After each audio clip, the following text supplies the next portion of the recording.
20. Y tengo 36 años. Para mí, justicia es que me devuelvan mis ojos. Eso para mí sería una justicia. Este es mi sentimiento. Aunque él aparezca y esté preso de por vida, él jamás me va a pagar lo que me hizo.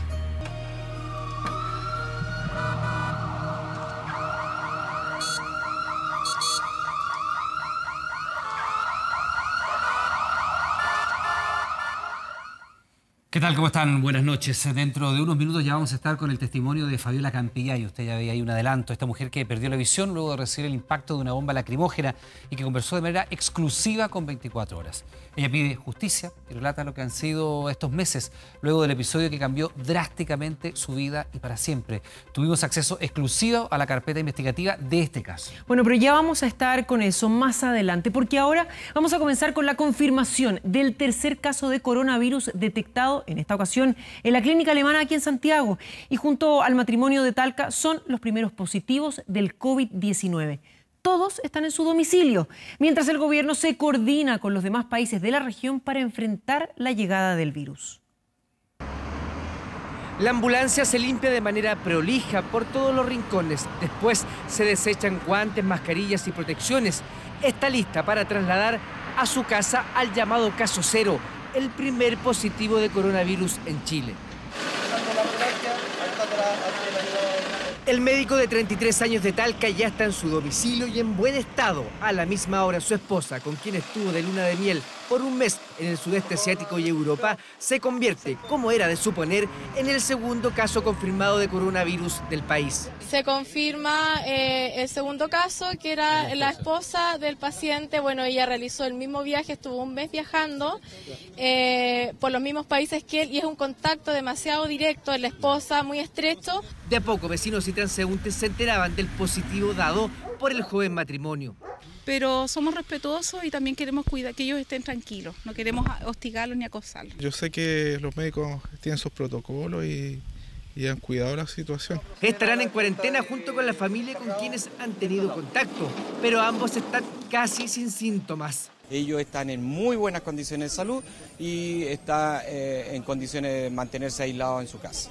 En Santiago, el canciller junto al ministro de Salud, en conjunto los países de Prosur, más Uruguay y Bolivia, coordinan cómo combatir el virus en la región. Y ver si era posible que algunos países que tienen mayores dificultades de hacer exámenes para poder establecer si estamos o no ante el caso de un virus de esta naturaleza, pudieran enviar sus muestras a otros países para que esos países que tienen mayor capacidad efectivamente puedan enfrentar ello. Comunicación y ayuda entre los países, eso harán ante un virus del que se aprende día a día. No tenemos tratamiento específico para ofrecer. No tenemos vacuna para prevenir, no tenemos ningún medicamento que diga, mire, tome esto durante 3 días y eso significa que usted va a mejorar, se va a sanar. No los tenemos y en ese sentido hay que ser muy, muy responsable con todos los cantos de sirena que a veces abrigan intereses comerciales incluso. Chile se ha preparado a nivel nacional, sin embargo, en esta segunda etapa todo dependerá del control y la cantidad de casos. Estamos hoy día muy bien preparados. Tenemos 50 hospitales, tenemos personal capacitado, tenemos entrenamiento, etc. Voy a poner un límite, porque ese es el cálculo. Si llegamos a tener 430.000 casos, estamos preparados. Si llegamos a tener 1 millón de casos de virus corona enfermos, vamos a estar en un grave problema. En San Javier, el Cefam donde trabaja el médico volvió a la normalidad. Él no atendió pacientes, pero sí sostuvo una reunión el pasado viernes con 8 colegas, quienes van a estar 14 días sometidos a esta vigilancia a la espera de ver si ellos manifiestan algún síntoma asociado al coronavirus. A miles de kilómetros en Italia, el cirujano chileno Felipe Celedón ya se enteró del positivo de su colega y comenta la experiencia en la ciudad de Pisa. Acá la población, yo diría que se lo ha tomado bastante bien, no hemos tenido problemas de desabastecimiento ni nada por el estilo. Por supuesto en el norte es otro el discurso y la gente estaba más preocupada porque el brote ha sido mucho más importante que acá. Volviendo a Talca, el regimiento número 16 ya comenzó los trabajos para instalar carpas en apoyo al hospital regional. Por la tarde, el Ministerio de Salud confirmó el tercer caso positivo, una mujer de 56 años de la región metropolitana, con antecedentes de haber estado en el norte de Italia. El caso fue notificado por la clínica alemana y la persona presentó los síntomas este martes. Sus condiciones de salud son buenas y fue derivada a su domicilio. Y estuvo en el norte de Italia y eso es el antecedente preliminar. Tenemos que hacer la investigación epidemiológica, su recorrido en Europa, por dónde estuvo, los itinerarios y la llegada a Chile, el vuelo, todo eso para poder hacer los contactos respectivos con las personas que viajaron junto a ella y además con quien ella comparte.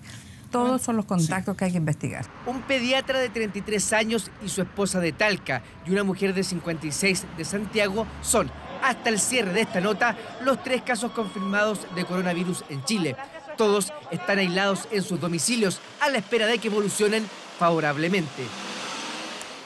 Bueno, y justamente mientras tanto, la autoridad sanitaria identificó ya 82 personas que estuvieron cerca del matrimonio contagiado con coronavirus y que fue detectado en la región del Maule. Ahora, ¿qué pasa con ellos? Todos se mantienen en cuarentena en sus respectivos domicilios para determinar si presentan síntomas de esta enfermedad.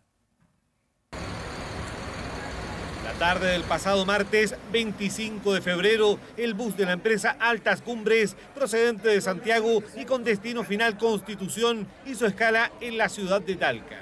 En el terminal descendió de la máquina un matrimonio que venía de un largo viaje por Europa y el sudeste asiático. Sin saberlo, eran los primeros contagiados con coronavirus que ingresaban a Chile. Una semana después, el marido presentó los primeros síntomas. Un médico de 33 años de San Javier es el primer caso confirmado de coronavirus en Chile. Claro, es una cuestión de tiempo, dicen las autoridades. Se encuentra actualmente en buen estado de salud. Las autoridades, de hecho, activaron ya el Plan Nacional para combatir el coronavirus. En Londres, la pareja comenzó su viaje de retorno a Chile en un vuelo de la compañía British Airways. Ya en Santiago, tomaron el bus de la empresa Altas Cumbres, que salió a las 11 de la mañana con destino a Talca. Confirmado el positivo, la autoridad sanitaria se lanzó a la tarea de localizar a los pasajeros que viajaron cerca del matrimonio, tanto en el avión como en el bus. Eso hace que de un horizonte muy amplio podamos hacer un esfuerzo por ir reduciendo a quienes son realmente las personas que tenemos que contactar, ponerlos en cuarentena, preguntarles si han tenido síntomas y si tienen o han tenido síntomas, hacer el examen para coronavirus y tomar las medidas prudentes, proporcionales que ellos se necesiten. De esta manera se llegó al número de 82 personas que tuvieron contacto con el matrimonio contagiado con el virus. 65 de ellos ya fueron contactados y se encuentran bajo cuarentena domiciliaria.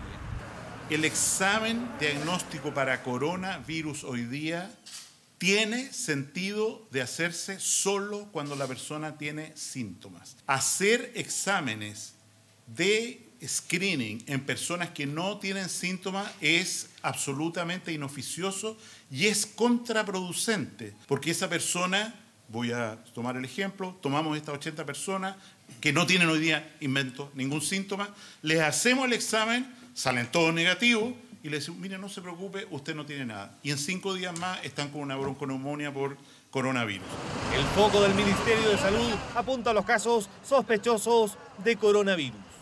Caso sospechoso es quien tiene el antecedente de haber estado en lugar de brote o ha tenido un nexo con un caso ya confirmado y que presenta fiebre, tos, cuadro respiratorio. Esa es la persona sospechosa. La empresa Altas Cumbres informó que cuenta con el listado completo de los pasajeros que viajaron hacia Talca el pasado 25 de febrero. Y aseguró que el enfermo no presentó síntomas durante el recorrido, lo que reduce la posibilidad de contagio. La información que manejamos actualmente de la Organización Mundial de la Salud es que es muy poco probable contagiarse a través de una persona asintomática. ¿Ya? El riesgo es muy bajo. Es muy poco probable porque para tú transmitir el virus tienes que generar una gran carga del virus, digamos, que se secreta, digamos, en tu vía respiratoria. Y si no eres sintomático, lo más probable es que tu sistema inmune esté controlando la infección y por lo tanto conteniendo el virus en el cuerpo. Entonces tienes virus, pero mucho menos cantidad y en esa medida uno no es muy contagioso. En las últimas horas, varios pasajeros han consultado en centros de salud de la región del Maule, pero como no presentan síntomas, fueron derivados a sus domicilios.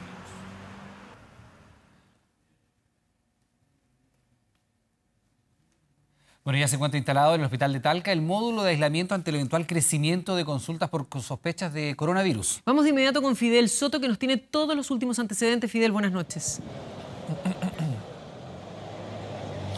Hola, buenas noches, ¿cómo están ustedes? Así es, durante la tarde, eso de las 2 aproximadamente, llegó acá un camión Unimog cargado, por supuesto, con un equipo bastante especial, claro, liderado por el Ejército, y es que es un instrumento de campaña, es una carpa que fue solicitada por la dirección del Hospital Regional de Talca para así poder habilitar un módulo especial de aislamiento ante la posible demanda que se espera que pueda crecer durante los próximos días a raíz de estos dos casos confirmados acá en la región del Maule. Hablamos del médico, también enfermera, ambos esposos que estuvieron por el sudeste asiático viajando. A su vez también otra de las novedades que han surgido durante esta jornada es que han continuado llegando hasta el hospital regional personas que posiblemente podrían estar contagiadas. Hablamos puntualmente de 6 casos. Uno, por ejemplo, que es un profesor de la comuna de Sagrada Familia, quien estuvo en Italia. 2 amigos de 25 años aproximadamente, oriundos de Curicó, que también viajaron a Italia.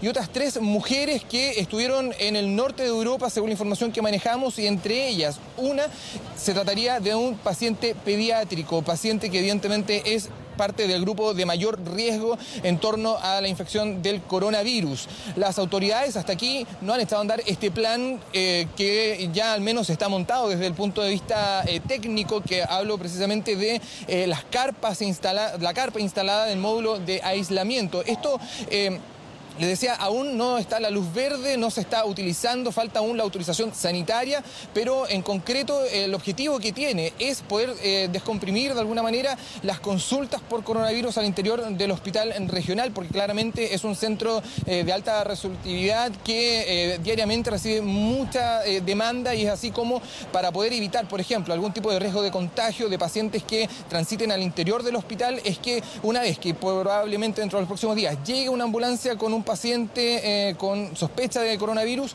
se baja y de inmediato es internado en este módulo especial que se va a habilitar dentro de las próximas jornadas. Las autoridades al menos no se han pronunciado puntualmente a cuándo va a empezar a estar operativo, pero nos imaginamos que tal vez eso tenga relación con la llegada del equipo tecnológico que va a permitir poder determinar a través de la prueba científica los casos de coronavirus acá mismo en Talca, sin la necesidad de poder enviarlos a, por ejemplo, Santiago o Concepción, y así poder esperar largas horas para poder tener ese informe, de manera tal que se va a poder tener acá primero y luego cotejado en Santiago y también en Concepción. Hoy pudimos también conversar con talquinos, personas que de alguna manera han sentido temor frente a esta emergencia sanitaria, a el posible caso de contagio entre personas dentro de la región del Maule, pero eso hasta el momento está completamente descartado. Vale decir, hasta aquí las autoridades llaman a la calma, porque lo que hay es un contagio de 2 personas que vienen con el virus de manera importada, como ellos lo han catalogado. No ha existido contagio dentro de Chile, entonces en ese sentido hay que tener calma, pero aún así hay mascarillas agotadas, hay algo de temor en la población, tal vez un poco considerando lo que se ha podido ver a través de la prensa internacional, cómo se ha enfrentado en otros países. Vamos a revisar a continuación esas declaraciones. Se ha tomado bien, han estado correctos los protocolos. Aquí en el hospital también se han tomado todas las medidas para que no cause pánico a la gente. No, estamos tranquilos aquí en Talca porque, no sé, pensamos que todavía no ha pasado nada importante. Hay muchas dudas, sobre todo, por ejemplo, con el caso del médico, que si bien dijeron que estaba en cuarentena, lo mandaron a casa, y queda la duda en la población, pues, que cómo se hace en ese caso, si realmente es efectivo que él esté en su casa o no. La realidad es que no se ha notado mucho. ¿Qué quiere que le diga? Recorro gran parte de la ciudad y no he visto, como que no se han asustado, no han tomado en serio el tema, en realidad. 8 pacientes que han sido descartados y 6 que son sospechosos porque están en fase de estudio en este momento y están aislados en el Hospital Regional de Talca. ¿Esos 6 pacientes todos viajaron al extranjero? Todos han ido al extranjero, cumplen con los requisitos para ser incluidos en el protocolo.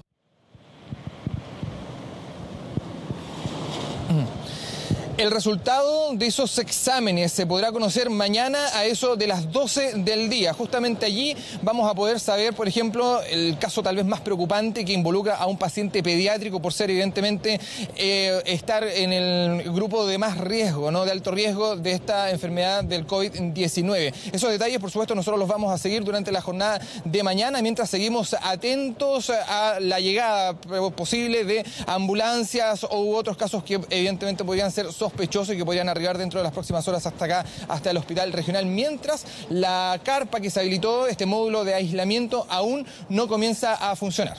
Sí, claro, Fidel, quedamos atentos a lo que vaya a pasar, naturalmente, con la evolución de los casos allá en la región del Maule. Muchas gracias, buenas noches. Buenas noches.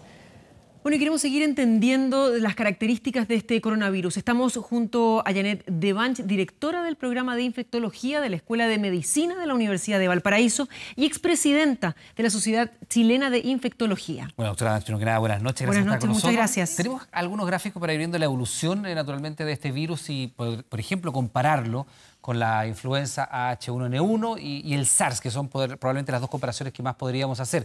Tenemos este primer gráfico, que es la propagación de infectados por el coronavirus, y ahí podríamos ver una diferencia entre el coronavirus y la H1N1.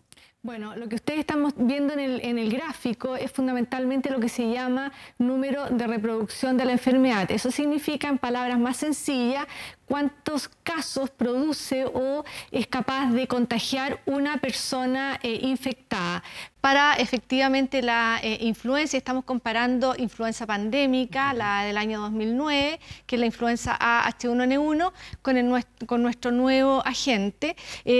Lo primero, cuando uno mira estas cifras que asustan, y ya la gripe H1N1 ha sido lo suficientemente estudiada, llevamos prácticamente 10 años de su debut, en cambio estamos recién partiendo el conocimiento de este virus, el COVID, como lo conocemos, este coronavirus. Por lo tanto, los números de reproducción podrían variar cuando conozcamos todo el espectro de enfermedad. Pero hasta aquí lo que estamos viendo es que un paciente infectado con coronavirus puede producir, por caso, puede producir entre 2 y 4 casos nuevos, a diferencia de la influenza, que es capaz de producir alrededor de entre 1 o 2. O sea, se podría decir, por ejemplo, que aquí si tuviéramos estos 10 pacientes, podríamos llegar hasta casi 200. ¿Eso es lo que estamos diciendo? Estamos diciendo que un paciente o 10 pacientes podrían eventualmente llegar a ese número de casos, pero con la diferencia que ya influenza pandémica la conocemos bastante bien. En cambio,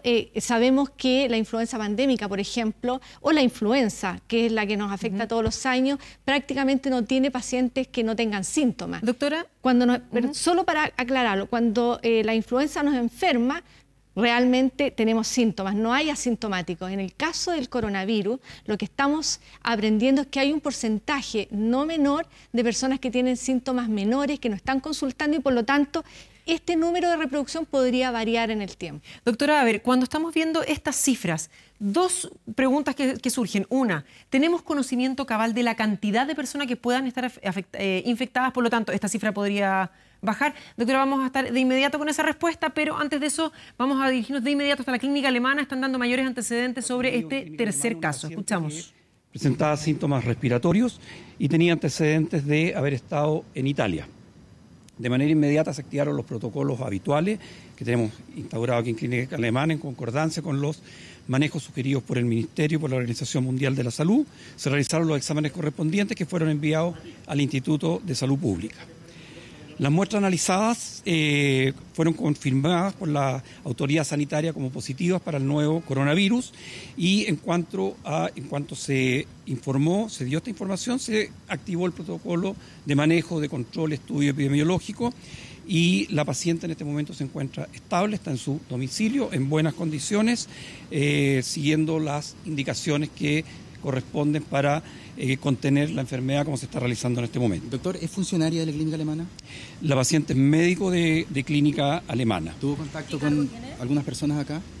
A ver, la información de la paciente es una información obviamente privada y ustedes saben que hay una legislación al respecto. Lo que yo les puedo decir es que es un médico de acá, que ya está en buenas condiciones, que en cuanto se confirmó la enfermedad se tomaron todas las medidas para realizar el estudio epidemiológico para detectar cuáles han sido o no han sido sus contactos, y ese es un estudio que no se hace de un momento a otro, tiene un timing y que se les va a informar adecuadamente cuando contemos con los resultados. ¿Y tuvo contacto con otros pacientes? ¿Y atendió a algunos pacientes? Repito, la información que yo les puedo entregar no puede incluir datos que sean privados respecto a la paciente ni respecto a los pacientes que son atendidos acá.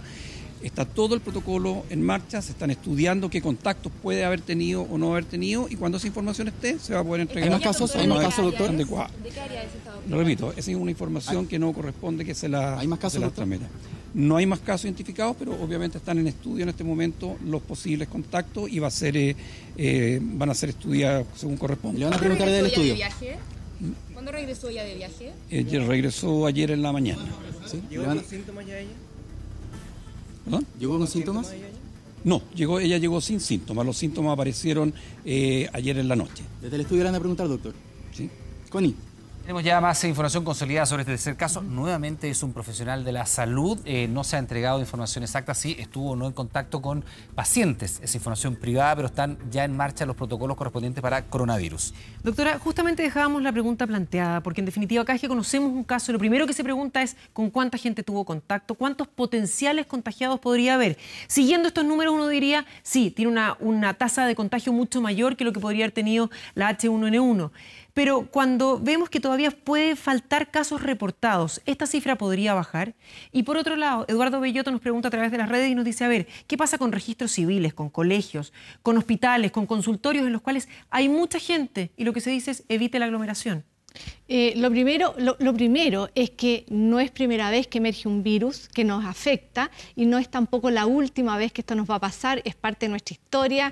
Esta es probablemente la segunda evento de salud pública de importancia tan internacional después de la pandemia del 2009, así que llevamos 2 eventos. Que es la que estamos comparando aquí. Y que estamos comparando acá y que vamos, por supuesto, aprendiendo. Somos más personas, nos movilizamos con gran rapidez y nos introducimos al reservorio en donde viven estos virus que habitualmente residen en la naturaleza. Para aclarar y para responder, efectivamente nos falta información, nos falta conocer todos aquellos que se exponen y que no tienen síntomas. Podría ese número cambiar, pero la primera cosa es que es una enfermedad que hasta aquí ha demostrado tener características bien definidas para enfermar más severamente a las personas, especialmente que son los grupos de mayor edad. Doctora Dan, seguimos avanzando también con la gráfica para entregar la información a la gente. Aquí estamos comparando el coronavirus con el SARS y la influenza. Estamos viendo la tasa de infectados. Y cuando la revisamos, usted nos decía hasta aquí, porque claro, hasta aquí podemos ver naturalmente que es más infecciosa naturalmente que el SARS, pero menos que la influenza, ¿no?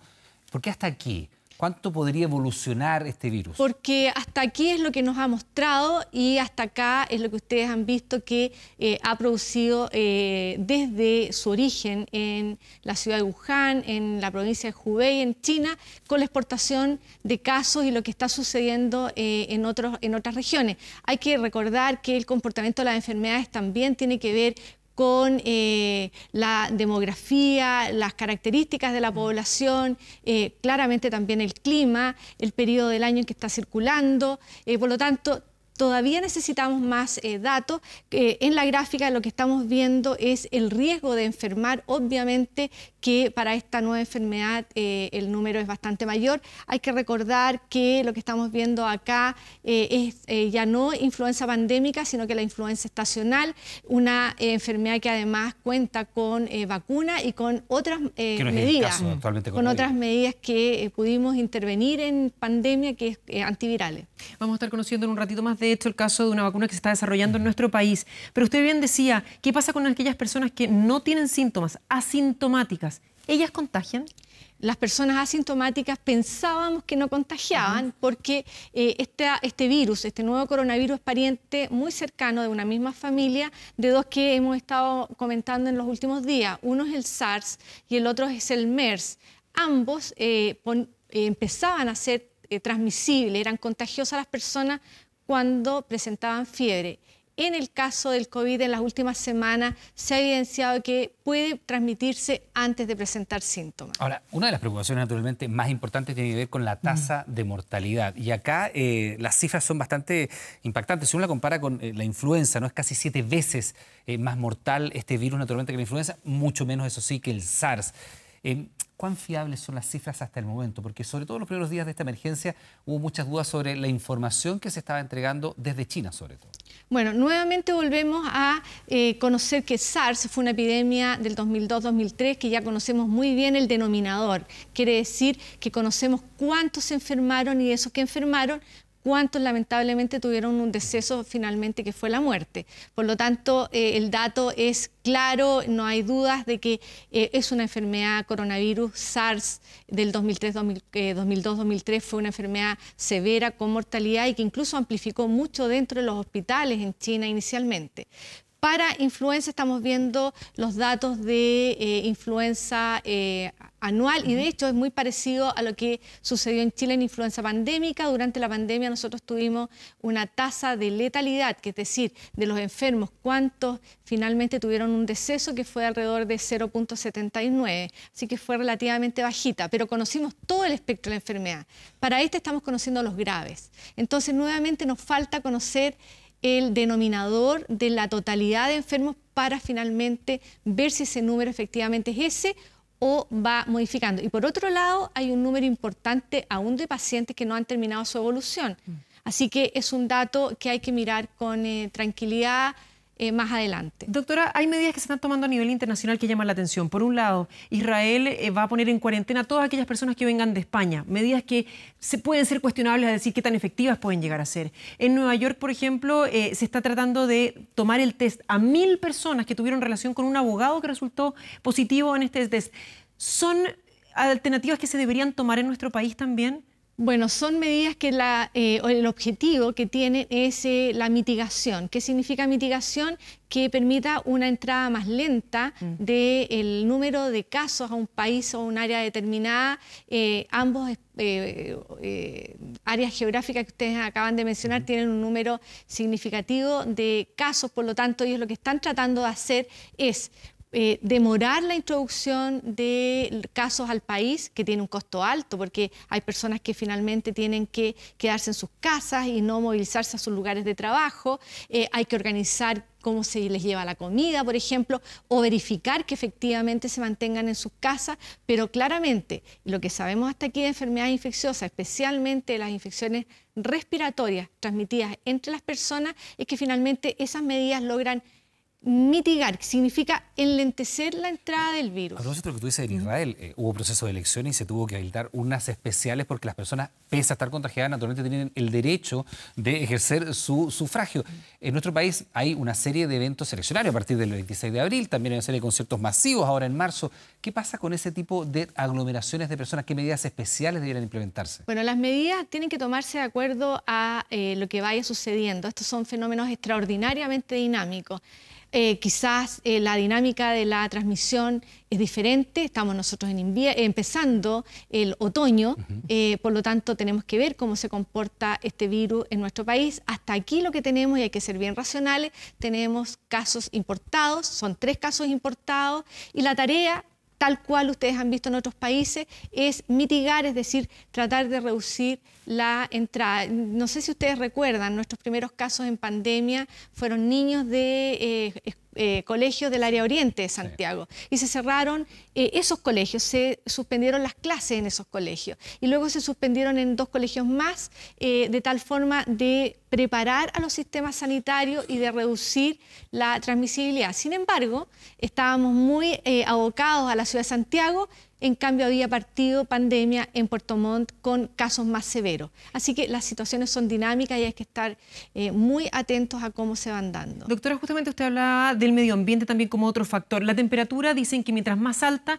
el virus puede vivir menos tiempo en el ambiente. Esto quiere decir que si está en una gota va a ser inactivo más rápido si es que hace calor. pero viene el frío para nosotros. Bueno, yo soy una fan de los microorganismos que no se ven, que tienen esta tremenda habilidad de reinventarse, desde un murciélago a los seres humanos o desde un murciélago a un animalito que fue el trampolín para el ser humano. Así sucede con los microorganismos. Por lo tanto, yo sinceramente la respuesta es que no sabemos cómo se comporta al coronavirus que conocemos. Los que conocemos tradicionalmente, productores del resfrío común, pueden durar y sobrevivir en superficie alrededor de 2 horas, más o menos. Pero los virus son parásitos, tienen y necesitan una célula para multiplicarse y sobrevivir. Doctora Davanch, vamos a ir ahora con otro tema, pero antes de despedirla, ¿hay que tener mascarillas o no hay que tener mascarillas? Bueno, hay que tener lavado de manos. Lavado de manos frecuente. Si no tenemos acceso a agua y jabón, que es la principal medida de autocuidado, alcohol gel, y las mascarillas son para ser usadas por el personal sanitario que atiende pacientes que están con síntomas respiratorios, para quizás algún sintomático respiratorio que se tiene que movilizar, que significa poner una barrera entre su infección y las personas que lo rodean. Recordar que en este momento en que el mundo está afectado por un virus respiratorio, el utilizar inadecuadamente las mascarillas significa que nos vamos a quedar sin mascarillas para tratar a aquellos pacientes y para el personal de salud que requiere de ser protegido. Mucha conciencia al respecto. Doctora, muchísimas gracias. Gracias. Que tenga buenas noches. Muy buenas amable. noches. Bueno, hablamos precisamente sobre ese tema. ¿Es necesario utilizar mascarillas? ¿Me debo vacunar contra la influenza? ¿Sirve el alcohol gel? Bueno, sí, todas interrogantes que a estas horas rondan en las cabezas de miles de chilenos. Pero ¿cómo debo prevenir el contagio? Aquí las respuestas. Fueron los mensajes que se tomaron los grupos de WhatsApp este lunes. Coronavirus que llegó a Chile. Sobre reacción, precaución, en la disyuntiva de gran parte de los chilenos. Quisimos dar respuesta a esas interrogantes que hoy abundan en las redes sociales. ¿Me puedo morir por el coronavirus? ¿Cuál es el porcentaje de las personas que contraen el virus pueden desarrollar de manera grave la enfermedad? La mortalidad de la infección por coronavirus, del COVID-19, tiene que ver mucho con la edad de los pacientes. La mortalidad bajo los 50 años, bajo los 60, es del 0,2%. ¿Es una medida preventiva efectiva el vacunarse contra la influenza? No, la vacuna de influenza solo previene para el virus influenza. Lamentablemente los otros virus respiratorios obviamente nos pueden afectar de igual forma que lo hacen en todas las estaciones de invierno. Pero ojo, el llamado de las autoridades es a vacunarse contra la influenza para no sumar una nueva enfermedad en los recintos asistenciales. Queda poco del verano y hay que cuidarse con la llegada de las bajas temperaturas. ¿Tiene? ¿Están agotadas? Alcohol gel y mascarilla que están agotadas en las farmacias. ¿Pero cuánto sirven estas medidas? Los expertos recomiendan el uso de mascarillas para personas que estén en sospecha de estar contagiadas con el coronavirus. Al utilizar la mascarilla, el paciente lo que hace es limitar la liberación de partículas contagiosas. En cambio, el uso de mascarilla en personas sanas limita solamente el contagio vía oral. Sin embargo, las partículas también pueden ingresar a través de los fluidos del ojo. La higiene de manos es fundamental para evitar la cadena de contagio en relación a los virus respiratorios, incluyendo el nuevo coronavirus. El alcohol gel sirve siempre y cuando las manos están libres de suciedad visible. Si las manos están sucias, deben ser lavadas antes de aplicar el alcohol gel. Y obviamente el alcohol gel se puede usar en personas de cualquier edad. Lavarse las manos al menos 30 segundos y con jabón, la medida más efectiva para evitar el contagio. ¿Se conoce el tiempo de incubación del virus? Es hasta 14 días. Hay que recordar que la mitad de los casos se diagnostican durante la primera semana y casi la totalidad de ellos hasta los 14 días. ¿Como diabética tengo mayores posibilidades de contagiarme el coronavirus? Uno ve el grupo de personas con enfermedades crónicas. La principal mortalidad por enfermedades crónicas son las enfermedades cardiovasculares, que tienen sobre un 10%, y la diabetes está compuesto también como un grupo de riesgo para tener infecciones más graves del orden del 7% de mortalidad. Son las inquietudes ante el mediático coronavirus. Expertos que llaman a la calma ante este COVID-19 que llegó a tierras chilenas.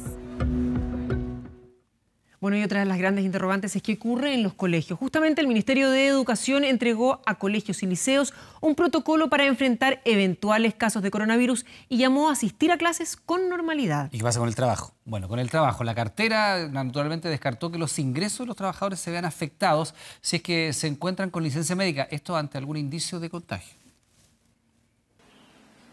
Salas vacías en los colegios de las comunas de San Javier y Gualañé. No asistir a clases durante este miércoles fue una de las primeras medidas tomadas tras conocerse el primer caso de coronavirus en Chile en la ciudad de Talca. Mañana se vuelve a la normalidad de clases. Nosotros también públicamente lo vamos a hacer el llamado a que esto se normaliza el día de mañana. Mismo llamado realizó el Ministerio de Educación, que hizo llegar a todos los colegios y liceos del país este protocolo frente al coronavirus y que establece que si un estudiante o funcionario viajó a un país de riesgo, no debe asistir al establecimiento y debe permanecer en cuarentena en su casa por 14 días. En caso que una persona presente síntomas y haya viajado a un país de riesgo, el establecimiento debe aislarla e informar a la autoridad sanitaria de la región para que se activen los protocolos. Los protocolos apuntan a tomar medidas específicas dentro de cada escuela en coordinación con la autoridad sanitaria regional. La suspensión de clases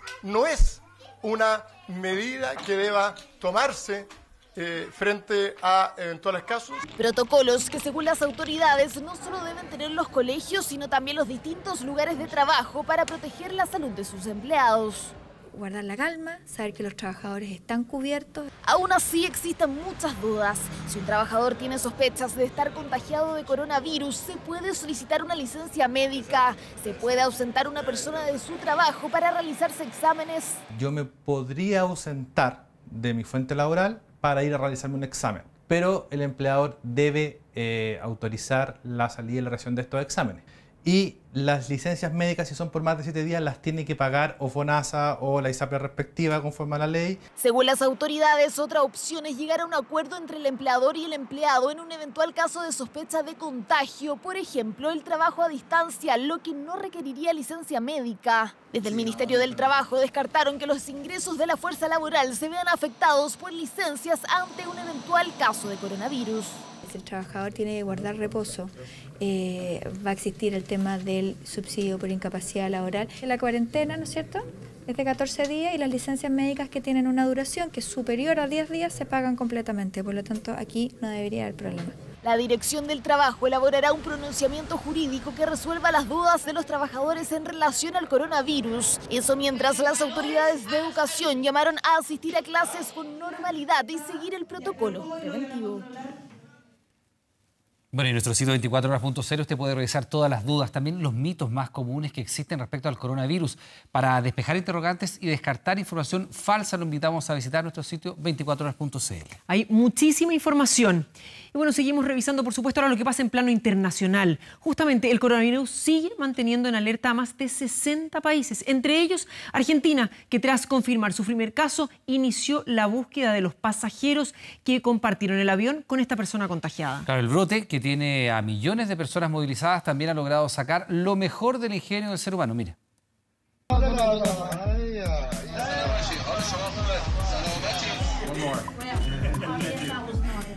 A falta de manos, bienvenidos son los pies y los codos.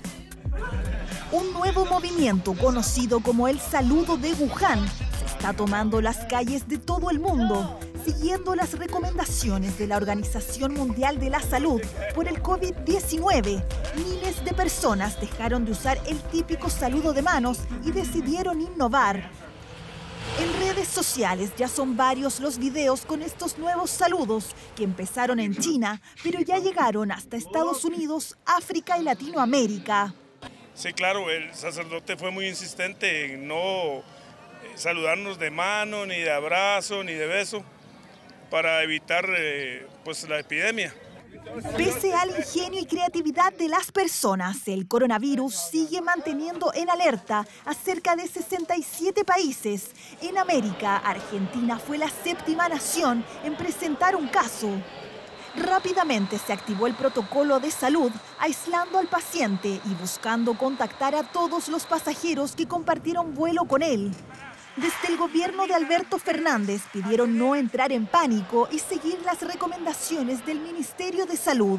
Estoy usando barbijo porque escuché las medidas de seguridad que hay que tomar para venir a lugares como aeropuertos y me llama la atención que no veo mucha gente con barbijo, ni medidas generales que se tomen como precaución. En Europa, Italia sigue siendo el país más afectado por el COVID-19, con al menos 107 muertos y más de 3.000 contagiados. Debido al esparcimiento explosivo del brote, el gobierno de Giuseppe Conte decidió suspender todas las clases en colegios y universidades hasta mediados de marzo. Esta medida es parte de las acciones que estamos tomando para contener el virus o al menos demorar su difusión. Tenemos buenos hospitales y un excelente sistema de salud, pero no importa cuán eficiente sea, está el riesgo de que no sea suficiente. En Francia, el gobierno de Emmanuel Macron decidió fijar por decreto el precio de las mascarillas para evitar que sea inflado por los vendedores. Alemania decidió copiar la medida y prohibió la exportación de mascarillas para asegurar el stock en su país. En tanto, España registró su primer muerto y cientos de contagiados. El COVID-19 ha causado principalmente problemas en salud y economía, pero el mundo del espectáculo también se ha visto afectado. La nueva entrega de la saga de películas de James Bond fue retrasada de abril a noviembre. Uno de los personajes indestructibles de Hollywood pasó a convertirse en una nueva víctima del coronavirus. Y atención a lo siguiente, porque un grupo de científicos chilenos está desarrollando la primera vacuna contra el coronavirus. Son investigadores de la Universidad Católica que podrían hacer las primeras pruebas de laboratorio en 6 meses. Todo el mundo se pregunta qué hay de una cura. A team of researchers from the University of Queensland are one step closer to developing a vaccine. The most aggressive efforts to find a vaccine. La vacuna podría estar recién en 18 meses. Es una carrera contra reloj. Estados Unidos, China, Israel y Australia llevan la delantera. Todos están invirtiendo millones de dólares en una vacuna contra el coronavirus. Y ahora Chile entró en carrera. En el laboratorio del Instituto Milenio de Inmunología están trabajando a toda máquina. Ya llevan 1 mes y medio diseñando la que sería la primera vacuna contra el coronavirus hecha en nuestro país. Estamos en la etapa de la formulación. Ya hicimos el diseño de la formulación y ahora estamos en la etapa de generar la formulación. Y luego de generar esta formulación, esta vacuna, viene la etapa de la evaluación, ¿verdad? Que inicialmente es el modelo experimental de enfermedad y a continuación se requiere hacer estudios clínicos. El año 2007, el doctor Kalergis desarrolló la primera vacuna del mundo contra el virus sincicial. Ahora quiere ocupar esa experiencia para hacer lo mismo con el coronavirus. En tiempos de desarrollo, esta formulación esperamos que en 3 meses ya tener un prototipo para su primera prueba preclínica y poder saltar luego a ser ensayada en humanos si esta fase es exitosa. En términos sencillos, esta vacuna tendría algunos componentes del virus, pero sintetizado.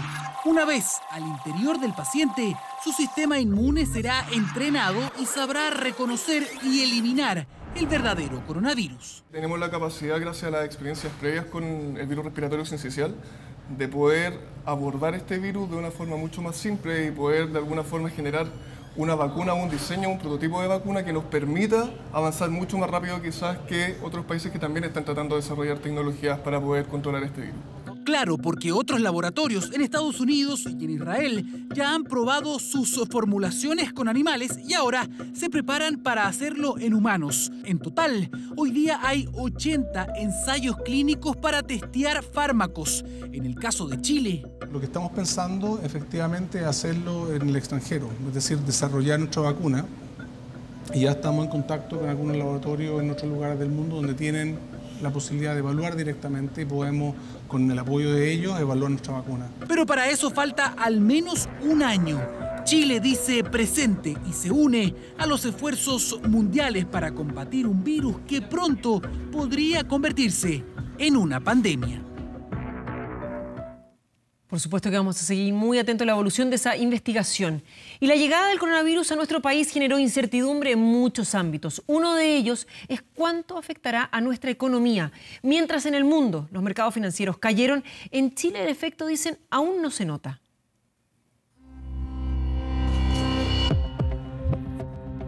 El coronavirus avanza por distintos países y de paso contagia a las diversas economías. Una situación que llevó al Fondo Monetario Internacional a disminuir a 3,3% las proyecciones de crecimiento económico a nivel mundial. Escenario complejo que le ha dado un golpe a nuestro país. El cobre en el año 2020 ha tenido una caída de 8% y la bolsa chilena llegó a su nivel más bajo en 3 años, aunque subió 5% en los días siguientes. Sin embargo, la pregunta que todos se hacen es, ¿tendrá mayores efectos en la economía local los casos nacionales?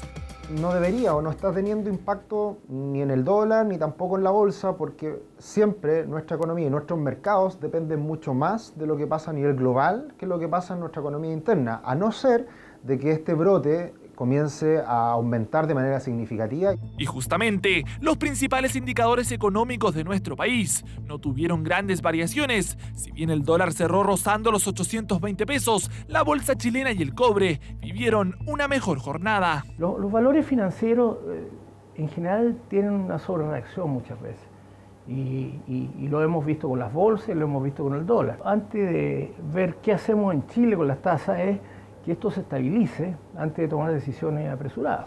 Panorama del coronavirus en el resto del mundo, que pasa a ser la principal preocupación de nuestra economía, sobre todo ante las proyecciones de la OCDE, que disminuyeron el crecimiento mundial de 2,9% a 2,4%. Sin embargo, lo que nos tiene más pendientes es lo que ocurre en China, que también disminuyó su proyección de crecimiento, lo que podría tener mayores efectos en Chile, ya que el 50% de los envíos de cobre van hacia el país asiático y representan el 35% del total de las exportaciones. Es muy importante lo que está pasando, digamos, en China y en el resto del mundo. Somos una economía muy expuesta a los desarrollos externos. Buena parte, digamos, del aumento del programa tiene que ver con los factores externos y por lo tanto hoy día estamos mirando con mayor atención justamente lo que estamos viendo a nivel global, producto de los impactos que esto genera sobre nuestra economía. Un virus que en términos económicos nos lleva a mirar más al extranjero que al escenario local, a la espera de las decisiones y lo que pueda ocurrir en las economías mundiales.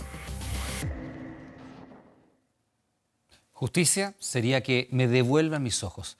Este es parte del testimonio de Fabiola Campillay, la mujer de 36 años que quedó ciega tras recibir una bomba lacrimógena. Conversó en exclusiva con 24 horas. La investigación continúa buscando responsabilidades y este es su testimonio. Hola, soy Fabiola Campillay y tengo 36 años. Para mí, justicia es que me devuelvan mis ojos. Eso para mí sería una justicia. Este es mi sentimiento. Aunque él aparezca y esté preso de por vida, él jamás me va a pagar lo que me hizo. La vida de Fabiola Campillay cambió para siempre. O sea, lo que más te duele es que tienes un sentimiento de rabia. Duele volver a casa, nos dice. Mucho asegura no ser la misma de antes. Tiene un daño irreversible, irreparable. Aprender de nuevo, porque esto es una lucha nueva que voy a tener que emprender. Nos recibió en su hogar de San Bernardo. Ella está solo de visita, son esporádicas, puede ir a su casa solo de vez en cuando. Sigue bajo tratamiento en el hospital.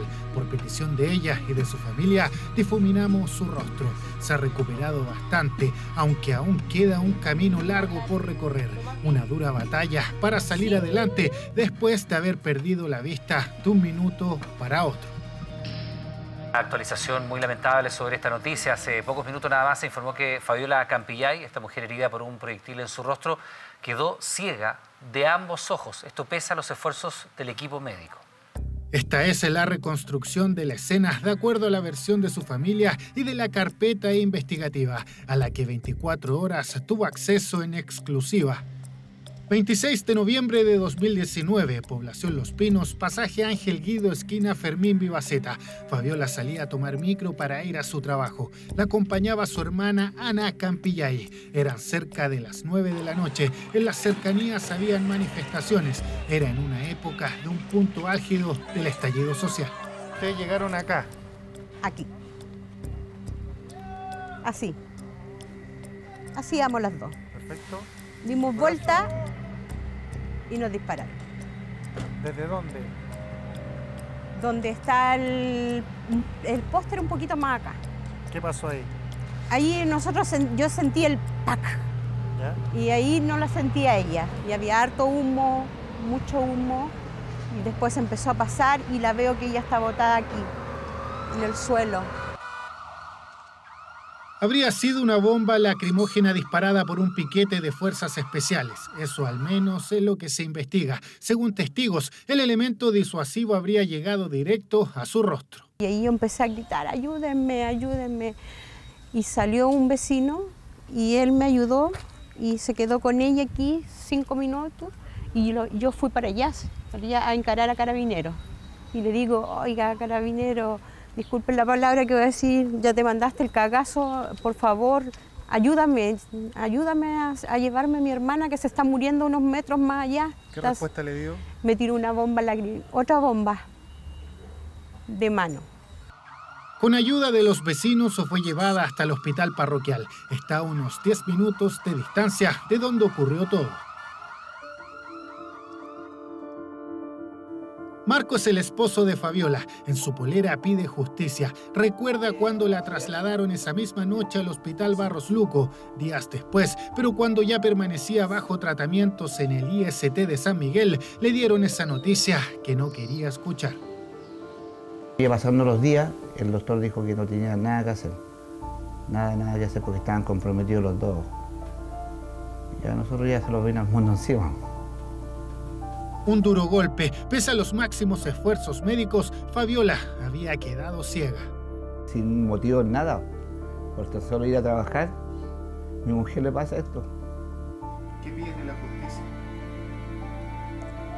justicia? Todo, que se haga justicia. Que esto se esclarezca luego. Fabiola ya ha pasado por algunas operaciones y aún quedan 2 más. Su visión no es el único daño que le quedó. No distingo sabores, solo distingo que si es dulce o salado, amargo. Pero no huelo todavía, no sé qué de olores, de gustos, de nada. Todavía no pasa nada por mí. Desde el hospital la han autorizado a estar en su casa solo 3 veces. Estuvo en los cumpleaños de 2 de sus 3 hijos, incluido el del menor, que tiene 9 años. Feliz, pero a la vez inútil. Porque los cumpleaños de mi hijo los hacía yo, los arreglaba yo, les compraba sus cosas, le arreglaba la casa, le hacía, no sé, sus cosas para el cumpleaños, su queque, todas esas cosas. Y ahora cuando han pasado los cumpleaños de mis otros 2 hijos, he tenido que estar sentada. De ese 26 de noviembre no recuerda casi nada. A estas alturas, 3 meses después, Fabiola simplemente pide que se investigue y esto no quede impune. Darlos de baja es un chiste, para mí no es una justicia. Para mí no es una justicia. Para mí, justicia es que me devuelvan mis ojos. Eso para mí sería una justicia.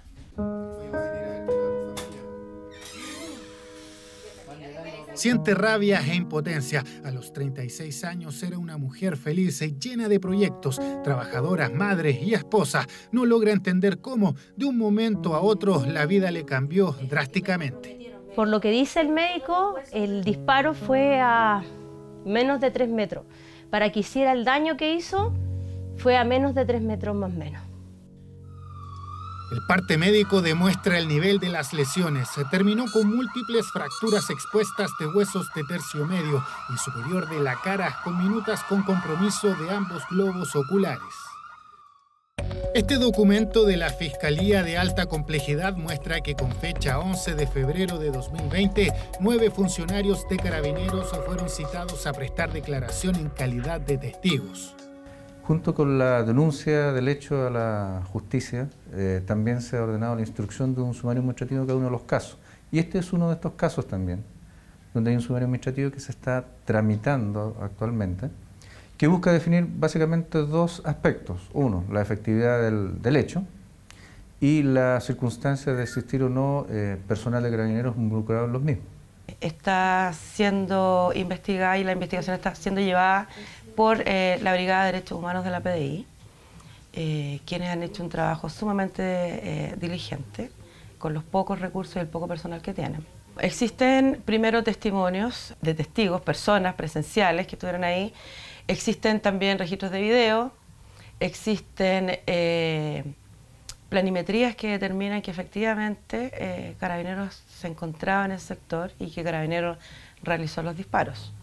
Hasta ahora no hay formalizados, solo 9 uniformados que han declarado como testigos. Todos formaban parte del piquete que ese 26 de noviembre se encontraba en la esquina de la casa de la familia Campillay. Hasta ahora, cada uno de ellos continúa en sus funciones, mientras Carabineros realiza su investigación interna.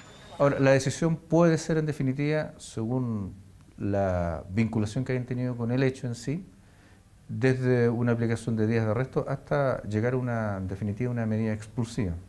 Pero todo eso es un proceso que se va realizando y en este momento ese proceso se está llevando a cabo. El Ministerio Público ha solicitado a Carabineros en al menos 3 oportunidades una cámara GoPro que habría sido utilizada el 26 de noviembre en la población Cinco Pinos por uno de los funcionarios policiales. Hasta el mes pasado, la Fiscalía aún no había recepcionado esos registros de video. Por supuesto que esperamos que este hecho, como tantos otros, obtenga justicia, que se llegue a la determinación de los responsables. La Brigada de Derechos Humanos de la PDI está a cargo de investigar el caso. Intentamos comunicarnos con ellos. Sin embargo, nos dijeron que no era posible, ya que continúa abierta la investigación y es de carácter reservada. El círculo íntimo de Fabiola la visita sagradamente toda la semana. Sin excepción, una fecha para una alta definitiva todavía no existe.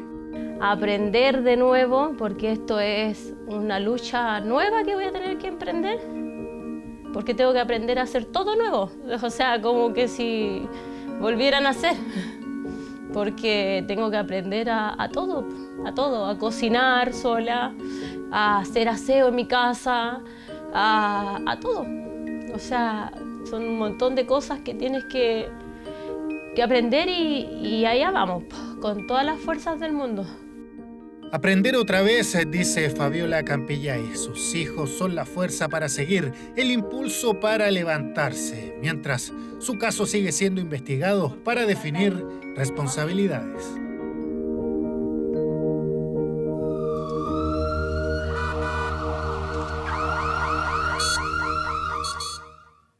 Toda la fuerza para ella y su familia. Y le queremos contar que a partir de julio el transporte urbano tendrá una rebaja del 50% para adultos mayores en todo el país. En regiones será efectivo mostrando el carnet de identidad. Pero en la capital, además de una nueva tarjeta VIP, se estudia el uso de pulseras con chip incorporado. Preste mucha atención. Que se junten todos para poder hacer una celebración grande. Gloria está dichosa y no es para menos. Vinimos a cobrar el bono de 50 años de matrimonio. Su marido comparte ese éxito, pero es más introvertido y prefiere dejarla a ella frente a la cámara. Aprovecha ese tiempo para hacer fila en la farmacia, es que su esposa lo requiere. Dislipidemia, diabetes y colesterol. Al mes, ¿cuánto gasta en eso? Como 150. Pues son caros, mis remedios son caros. Y luego de vuelta a casa. Tomamos una locomoción ahí en Mapocho para allá, porque vivimos en Huachurá, con Charí. Lo harán en micro, donde se va buena parte de sus ingresos. 20.000 pesos mensuales más o menos. Un problema para las finanzas del hogar. Mi marido es pensionado, pasó a ganar 100 y tanto, no alcanzó a 200.000 pesos de jubilación. Voces de la adultez mayor que transita a veces al 3 y al 4, cuando de tomar una micro se trata.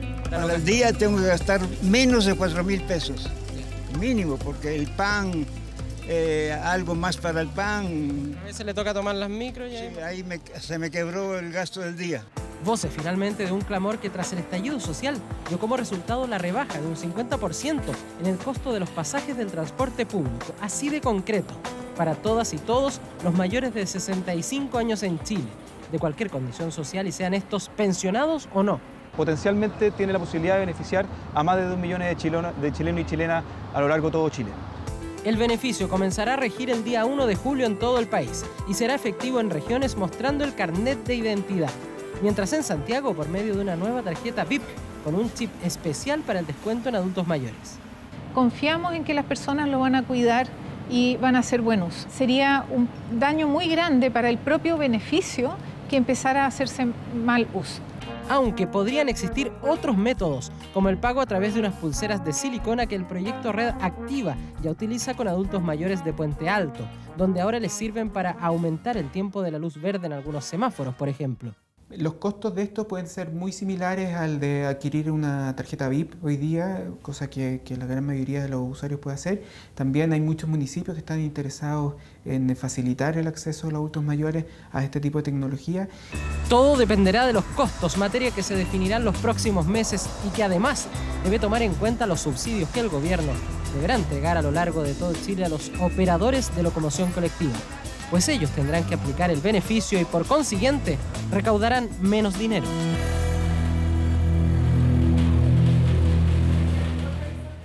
Bien, pues le recordamos que a partir de las 22 horas Televisión Nacional de Chile está autorizada para transmitir programas para mayores de 18 años. Seguimos con más informaciones.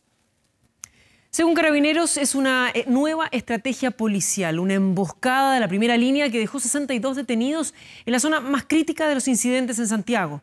¿Pero de qué se trata este innovador método y qué pasó con los acusados? Aseguran que durante estos meses, desde el inicio del estallido social, estudiaron sus movimientos y que por eso el martes los resultados fueron estos.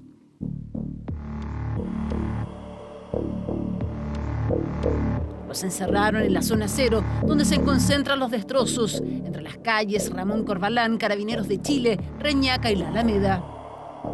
Los detenidos no son cualquier manifestante, son, según Carabineros, integrantes de la primera línea.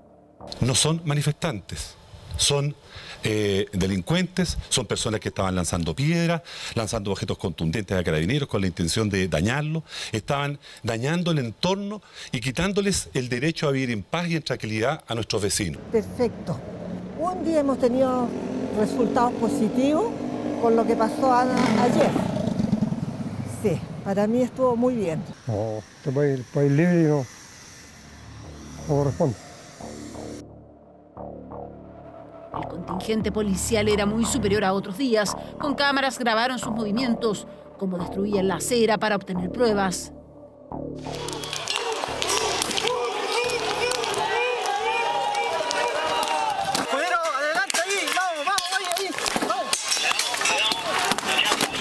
Esperaron y esperaron que avanzaran hasta encajonarlos. Los manifestantes no tenían por dónde escapar. En resumen, 62 detenidos. Son personas que fueron detenidas en circunstancias que estaban atacando a Carabineros y por lo tanto son violentistas que estaban ahí para generar desorden y daño a Carabineros. No son manifestantes, dice. No son manifestantes, son simplemente delincuentes.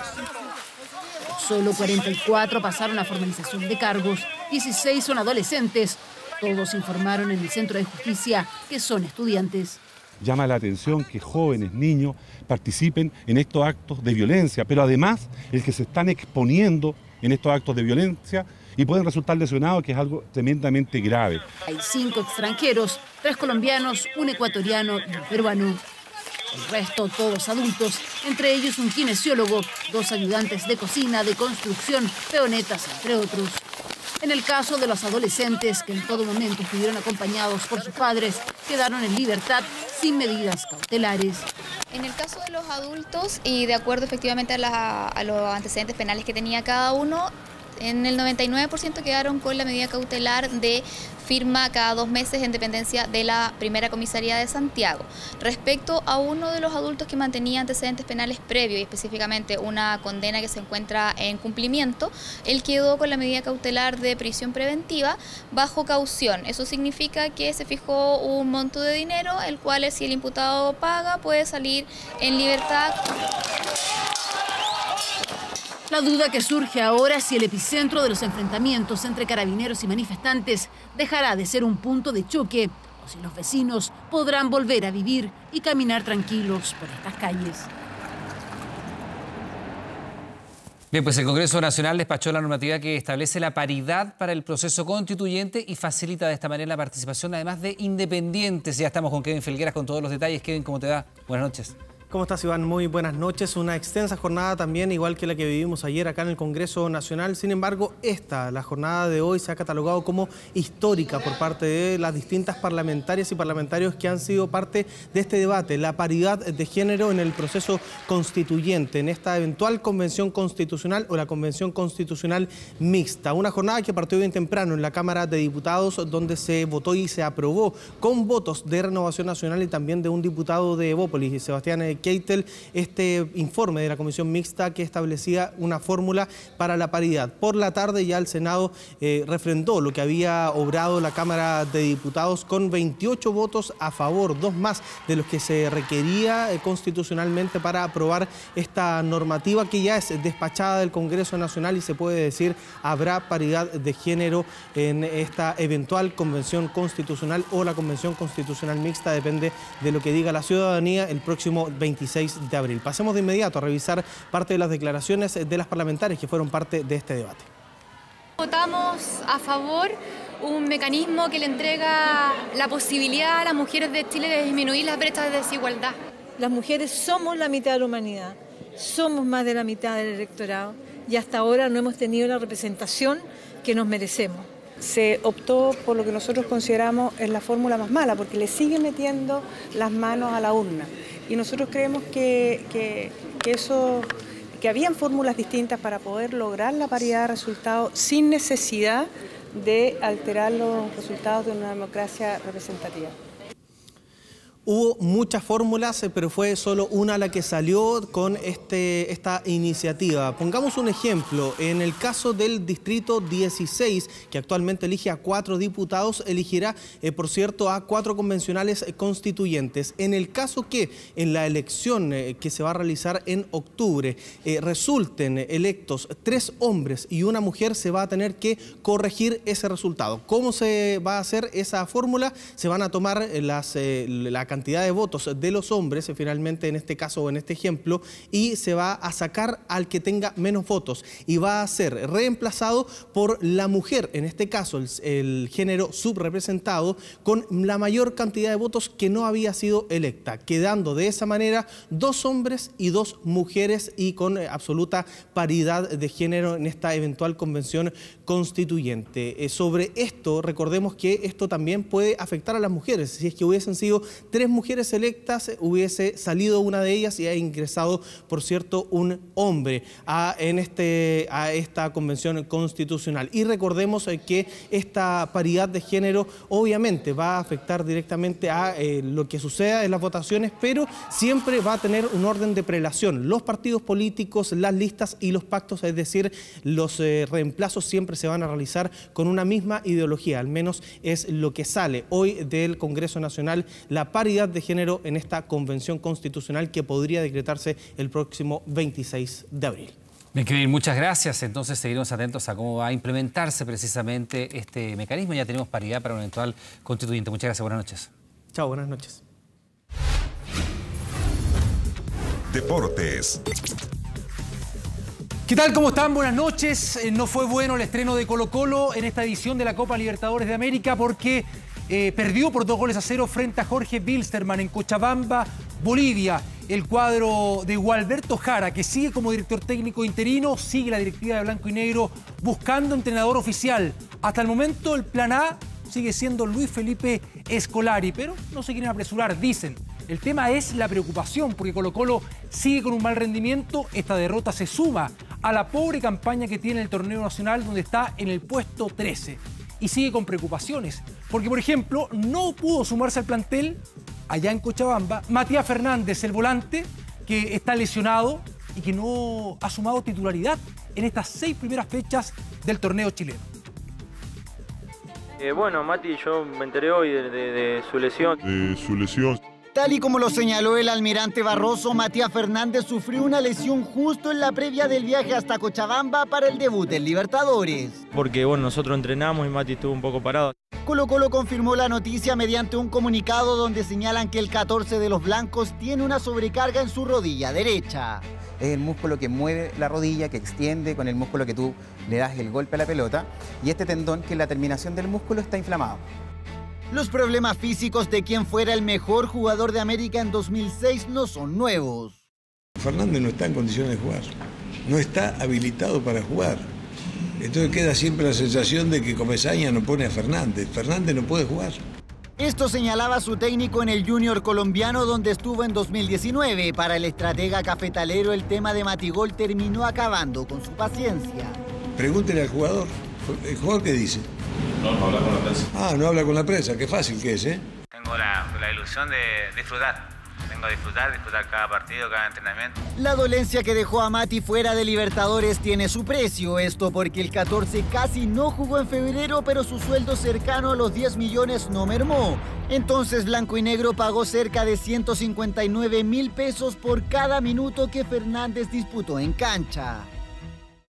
De todas maneras, obviamente, entre más va avanzando la edad, la recuperación es más difícil o más lenta, tienen otra relevancia, obviamente. El hijo pródigo ya está en casa. Con el comandante Salas poco y nada jugó. Ahora las lesiones vuelven por él justo en el momento donde Colo-Colo necesita de su magia.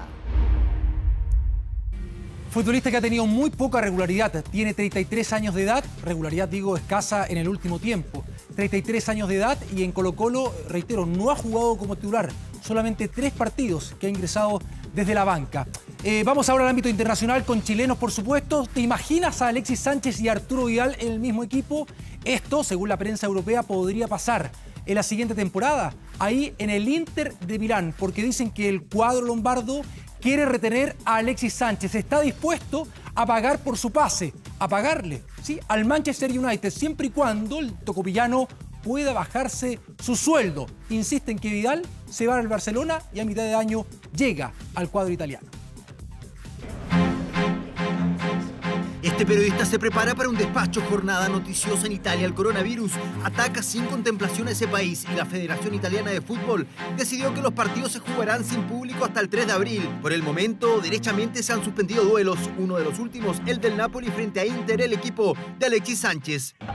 ¡Sánchez! Será un medio año noticioso y de definiciones para Maravilla. Lo primero es definir si regresa Manchester United, club dueño de su pase. Los clubes no quieren perder a sus mejores jugadores, por lo que Alexis volverá en el verano y le demostrará a todos que están equivocados. Seguramente no regresará a Manchester y el Inter ya comienza a preparar el plan para comprar el pase del chileno, pero tendrá que bajarse el sueldo. Inter está dispuesto a ejercer la opción de compra a cambio de 20 millones de euros. Me pregunta sobre Sánchez. Bueno, para jugar los muchachos tienen que estar en forma. No estoy loco, ni soy alguien a quien le gusta hacerse daño. Actualmente Sánchez cobra 12 millones de euros por temporada, de los cuales el Inter cancela 5 y los restantes 7 corren por cuenta del United. Justamente estos 7 son los que no quiere pagar el cuadro lombardo. En caso de que Alexis no esté dispuesto a aceptar este requisito, deberá volver a los Diablos Rojos a fin de temporada, club con el que tiene contrato hasta julio de 2022. Sánchez no quiere eso, desea quedarse en Milán. Estuvo fuera por 3 meses, así que tenemos que esperar. Tenemos que ser pacientes, ayudarlo a sentirse bien y a que esté en mejores condiciones. En Inter, Alexis recobró la alegría a pesar de superar una lesión que lo tuvo fuera. Maravilla desea continuar en Italia. Se está entrenando, tratando de alcanzar su mejor condición. Viene de una operación en el tobillo. Por el momento tendrá que seguir ganándose su espacio en partidos sin público hasta el 3 de abril por lo menos. El Calcio combate así el coronavirus. Claro, en Italia, donde se han suspendido partidos, otros jugados sin público, como veíamos y escuchábamos en la nota de Sergio Pinto, a propósito del coronavirus, que ha afectado también a otros eventos deportivos, campeonatos, o también, por ejemplo, el Tour de Emiratos Árabes en el ciclismo, donde el colombiano Fernando Gaviria es sospechoso de padecer el COVID-19. Está aislado, al igual que integrantes de su equipo, que han tenido un trato bastante peculiar. Hay críticas sobre eso. donde hay psicosis en algunas partes del mundo. Reitero, como por ejemplo, esto ocurrió en el Tour de Emiratos Árabes cuando se suspendió la competencia, cuando restaban todavía 2 etapas para su culminación. Veamos la siguiente nota.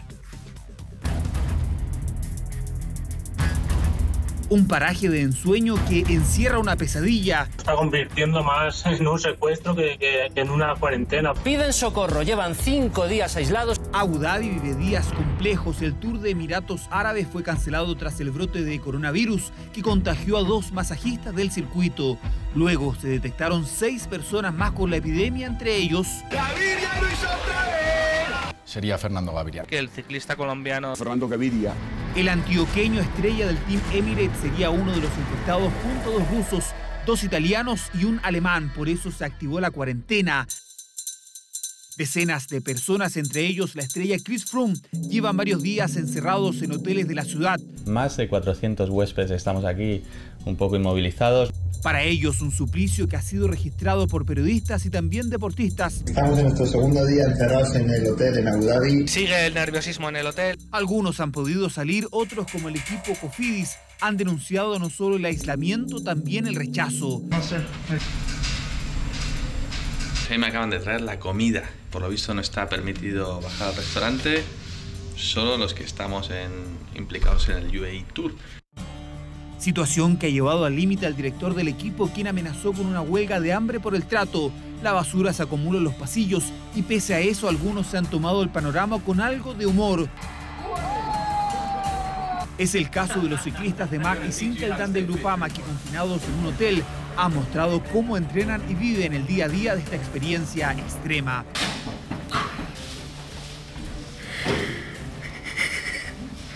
Las bicicletas se detienen, el Giro de Italia y el Tour de Francia están en vilo por el coronavirus que transformó estos paisajes paradisíacos en algo que varios quieren olvidar.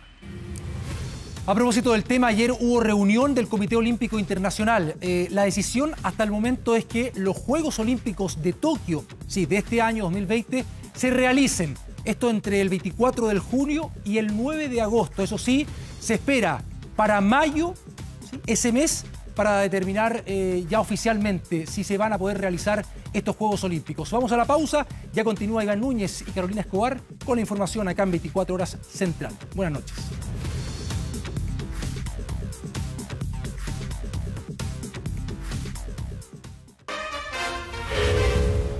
Joe Biden y Bernie Sanders se disputarán en los próximos meses la nominación demócrata para convertirse en el candidato que se enfrente a Donald Trump en noviembre, esto tras los resultados de este muy seguido supermartes. We are very much alive.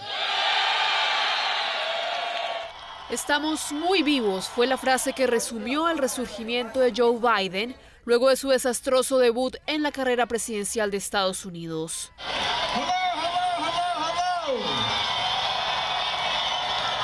El supermartes le significó una supervictoria de delegados en estados claves como Texas y Virginia y otras 7 regiones que le devolvieron su título de favorito. Tenemos que vencer a Donald Trump, pero no podemos volvernos como él. No podemos tener una guerra interminable entre ambos partidos. Necesitamos un presidente que pueda pelear y no se equivoquen, yo puedo hacerlo, pero necesitamos de igual forma a alguien que pueda sanar. El ex vicepresidente de Estados Unidos además sumó al multimillonario Michael Bloomberg, quien a pesar de los $500 millones que invirtió, anunció que se retira de la campaña. Hace 3 meses ingresé a la carrera para derrotar a Donald Trump. Hoy me voy por la misma razón. Derrotar a Trump comienza uniéndose al candidato con la mejor oportunidad para hacerlo.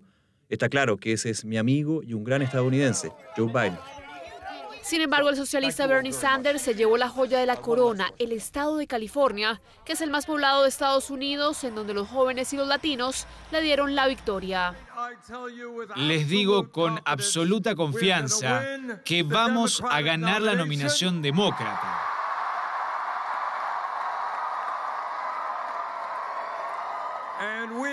Y que vamos a vencer al presidente más peligroso en la historia de este país. Pero desafortunadamente para Sanders, estas elecciones primarias parecen un déjà vu del 2016, cuando las figuras fuertes de los demócratas y los candidatos sin posibilidades se unieron a Hillary Clinton para sacarlo de la escena, algo que ha lamentado hasta el propio Donald Trump. Creo que esto está manipulado contra Bernie, pero tal vez él lo logre. Eso me pasó el año pasado y yo gané, pero igual lo encuentro un poco injusto. Y es que sus ambiciosas propuestas económicas, su defensa del legado de algunas dictaduras y su título de socialista parecen no encajar en los votantes moderados de los demócratas. Es bueno ver que el candidato más fuerte no está por ahí como loco gritando. Necesitamos algo de cordura en la Casa Blanca. Pero sí en los jóvenes cansados del establecimiento.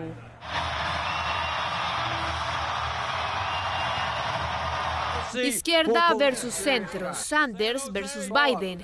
Esa es la fórmula que deberán resolver los demócratas en los próximos meses si quieren evitar otros 4 años más de Trump en la Casa Blanca.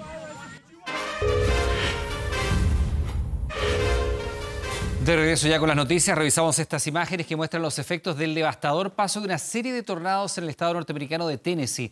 La capital, Nashville, y sus alrededores fueron las áreas más afectadas y hasta ahora se reportan 25 personas muertas y cerca de 40 desaparecidas. Mientras Tennessee participaba en las votaciones del supermartes, una serie de tornados dejó numerosas víctimas fatales, además de heridos y desaparecidos. A esto se suman derrumbes en las estructuras, entre las que se incluye prácticamente todo el centro de Nashville, la capital del estado, ubicado en la región centroeste del país. Pero los más afectados fueron los residentes del condado de Putnam. Fue como un tren de carga, un ruido de torbellino, un sonido explosivo, y fue bastante rápido. Es decir, se hizo muy lento, pero una vez que pasó, en realidad, fue muy rápido. No escuchamos sirenas, así que pensamos, debe ser cualquier cosa. En unos 10 segundos la casa empezó a temblar y tratamos de correr al baño, que es la habitación sin ventanas, a unos 3 metros de distancia, y el techo comenzó a caer sobre nosotros.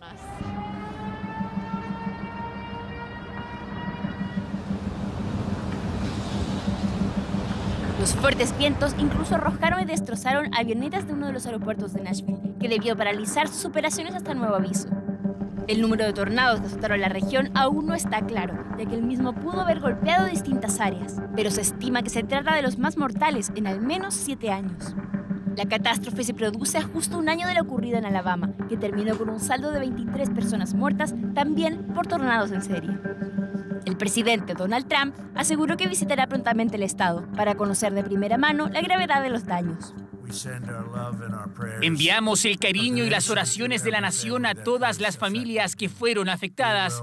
Iremos allá y trabajaremos y reconstruiremos y los ayudaremos. Mis condolencias, es una dura situación. Mientras Tennessee continúa bajo estado de emergencia, los equipos de rescate siguen con la búsqueda de sobrevivientes. Según un último registro, aún 38 personas permanecen desaparecidas. Y en medio de la crisis económica que vive su país, el presidente Nicolás Maduro instó a las mujeres venezolanas a tener 6 hijos. Esto lo hizo en un acto alusivo a la lactancia materna. Ponga mucha atención a las palabras del mandatario. ¿Tienes 5 muchachos? 5 tengo. 3 hembras y un varón. Una niña. Alaís. Bueno, que Dios te bendiga por haberle dado a la patria 6 muchachitos y muchachitas. A parir, pues, a parir. Todas las mujeres a tener 6 hijos. Todas. Que crezca la patria. ¡Música!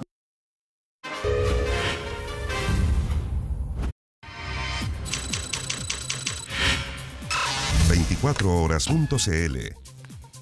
Vamos a nuestro sitio 24horas.cl. Esa es la pregunta. ¿Usar gel antibacteriano o lavarse las manos? Una de las mayores interrogantes que existe hoy en todo el mundo y también en nuestro país para combatir el coronavirus. Bueno, justamente nuestro medio asociado BBC Mundo explica las razones sobre la efectividad de los productos. Pero no solo eso, sino que cómo deben lavarse las manos, durante cuánto tiempo, por ejemplo. Todos los detalles los pueden encontrar en nuestro portal de noticias 24horas.cl. Bien, pues estamos comenzando a despedir este informativo. Como siempre, muchas gracias por estar junto a nosotros. Buenas noches. Que esté muy bien.